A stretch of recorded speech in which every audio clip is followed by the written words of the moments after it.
Jusque 2017, les personnes trans étaient systématiquement stérilisées sur ordre de l'État quand elles voulaient avoir des papiers d'identité qui correspondaient à leur genre.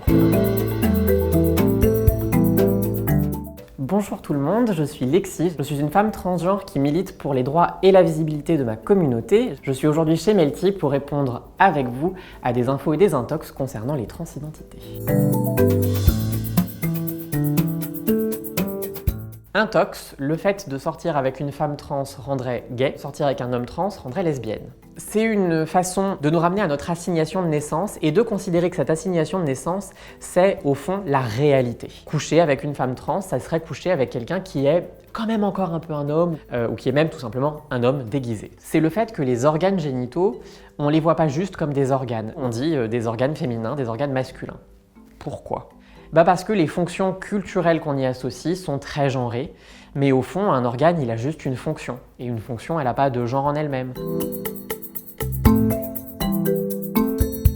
Intox, on a souvent cette impression que les femmes trans seraient moins des vraies femmes que les femmes cisgenres. On fait la division entre le genre qui est assigné. Pour certaines personnes, c'est le bon, entre guillemets. Ce sont les personnes cisgenres.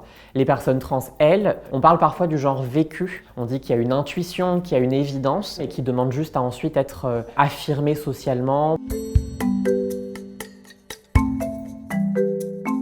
Intox, on fait en général la différence entre deux transitions, la transition sociale et la transition médicale. On retient plus souvent la transition médicale justement parce qu'elle fait changer physiquement et que ça semble être plus spectaculaire, plus remarquable. Je comprends la curiosité qui existe autour de ces chirurgies, mais les personnes trans opérées restent une petite minorité.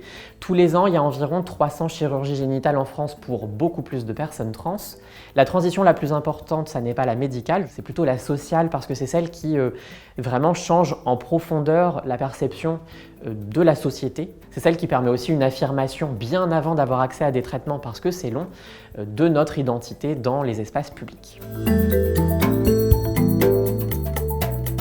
Énorme intox qu'on entend énormément, les transidentités ont toujours existé. Il existe les traces écrites d'un procès du XIVe siècle à Londres, qui était celui d'une femme transgenre qui n'a pas été amenée en justice parce qu'elle était trans, mais juste parce qu'elle avait sodomisé un homme cisgenre. C'était une travailleuse du sexe et à l'époque la sodomie est punie. Info, les personnes trans subissent de la transphobie. On parle de violence systémique, c'est-à-dire que c'est implicitement, indirectement appris, et ça se retrouve de fait dans tous les espaces. Le fait qu'une perception de différence entre notre physique et le petit M ou le petit F sur notre carte, on ne nous donne pas un colis, ça c'est quelque chose que j'ai vécu. Le fait que par exemple les universités, les écoles ne nous accordent pas l'usage de nos prénoms, le fait que certains praticiens médicaux refusent de nous prendre en charge, le fait que nous mourions, nous soyons assassinés parce que nous sommes trans, tout ça c'est la transphobie.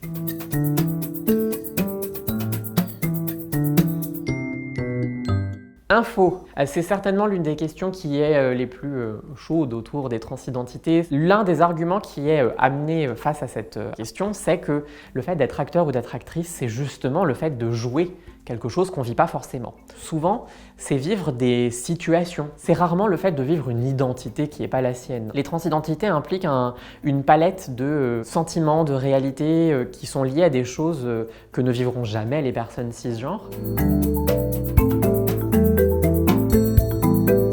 Intox. Aujourd'hui, quand on est une personne trans qui veut concourir à haut niveau dans du sport collectif, on est hyper contrôlé. Il existe un manque d'écoute sur ces questions et que beaucoup de personnes en restent à « vous êtes avantagé pour telle raison, pour telle raison, pour telle raison ». Et en fait, ça s'applique surtout aux femmes trans. Les traitements hormonaux, ils amènent complètement à des taux qui sont comparables, voire même inférieurs en testostérone aux femmes cisgenres. Je parle d'expérience, ma dernière prise de sang a montré que j'avais quasiment plus du tout de testostérone dans le corps.